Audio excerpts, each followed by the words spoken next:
Pourquoi mes articles de blog ne sont pas bien positionnés dans les recherches de Google? Bonjour, je suis Marion, coach web. J'accompagne les chefs d'entreprise dans le développement de leur stratégie digitale. Alors, vous avez peut-être un blog accouplé à votre site ou dans votre site internet. Et aujourd'hui, vous écrivez beaucoup de contenu, vous essayez vraiment de dynamiser votre site. Mais vos articles sont très peu lus, très peu partagés et vous ne comprenez pas pourquoi et vous vous demandez, bah voilà, qu'est-ce que vous ne faites pas bien pour qu'il ne soit pas vraiment bien référencé par Google? Alors déjà, j'ai envie de vous dire, le premier point, c'est qu'aujourd'hui, quand vous écrivez un article, il faut l'écrire surtout pour l'internaute. Il ne faut pas l'écrire d'abord pour Google. Ça sera une seconde étape. D'abord, écrivez-le pour séduire votre internaute. Pour cela, choisissez un sujet d'actualité qui va faire mouche et sur lequel vous allez pouvoir vous positionner, soit en tant qu'expert, soit sur un point de vue, soit voilà, où vous allez pouvoir vraiment donner votre avis et étoffer en fait le débat. Ça, c'est le premier point. Il est essentiel. Si votre sujet n'intéresse pas l'internaute, il n'intéressera pas non plus Google.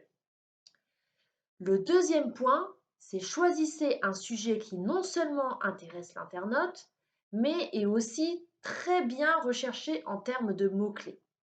Aujourd'hui, il existe des outils pour vous permettre de regarder par rapport à votre activité quels sont les mots-clés les plus recherchés. Et si vous écrivez un article par rapport à ce mot-clé qui est recherché, vous pouvez être quasiment sûr qu'il sera beaucoup plus lu que tous les articles que vous avez pour l'instant écrits. Le troisième point, si vous souhaitez que votre article aujourd'hui de blog, votre blog au complet soit plus lu et donc plus visité, c'est que vous devez trouver des sources spécialisées. Lisez beaucoup. Ne vous fiez pas qu'à un seul point de vue. Regardez plusieurs sources, des experts, des personnes qui ont également comme vous la même activité, qui ont peut-être un point de vue un peu différent sur lequel vous allez pouvoir rebondir.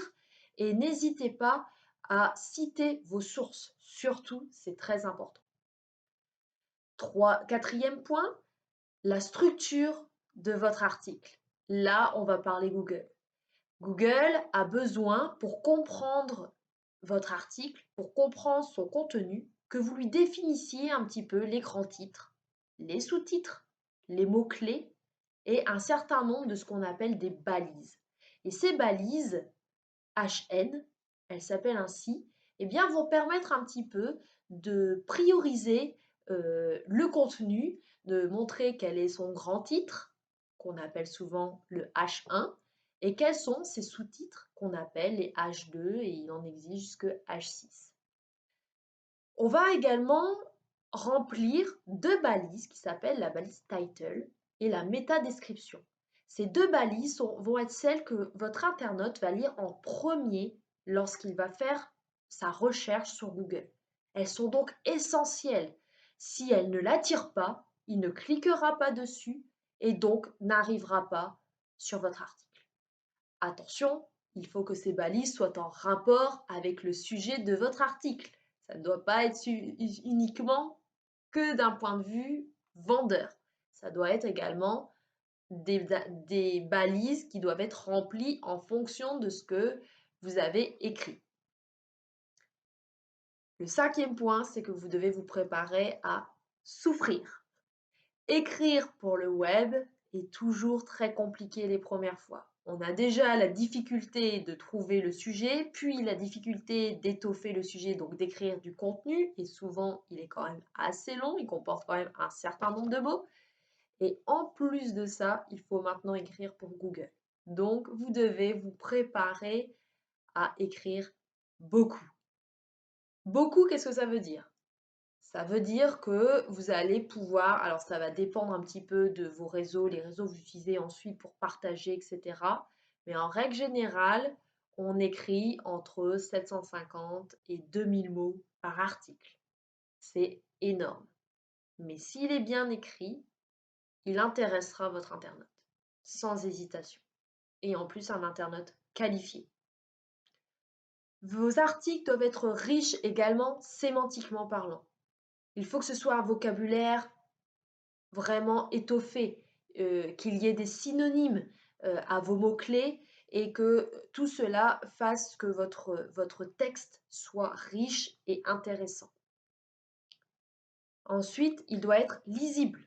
C'est très important. Aujourd'hui, ça fait partie des critères que Google retient, c'est la lisibilité, c'est-à-dire des phrases plutôt courtes, successives, avec des paragraphes aérés, pas trop longs, mais qui vont permettre vraiment de lire de manière voilà, sympathique, j'ai envie de dire, vos articles sans avoir peur des grands pavés. Et enfin, le dernier point qui va faire qu'aujourd'hui, votre blog, enfin votre article va être plus lu, ce sont tous les liens que vous allez pouvoir faire à partir de votre article vers d'autres pages, voire d'autres pages vers votre article. Tous ces liens du maillage qu'on appelle le maillage, eh bien, va permettre de faire monter la notoriété de cet article auprès de Google et donc de mieux vous positionner. Alors, bien sûr, une fois que vous avez écrit votre article, le but est effectivement, de le positionner, de le référencer, mais surtout de le publier.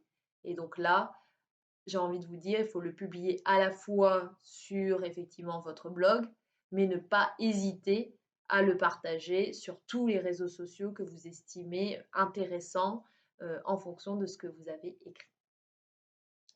Je vous remercie pour votre attention. Si vous voulez retrouver cette vidéo une nouvelle fois, eh bien, vous pouvez le faire sur la chaîne YouTube Missy News et également sur le blog du même nom.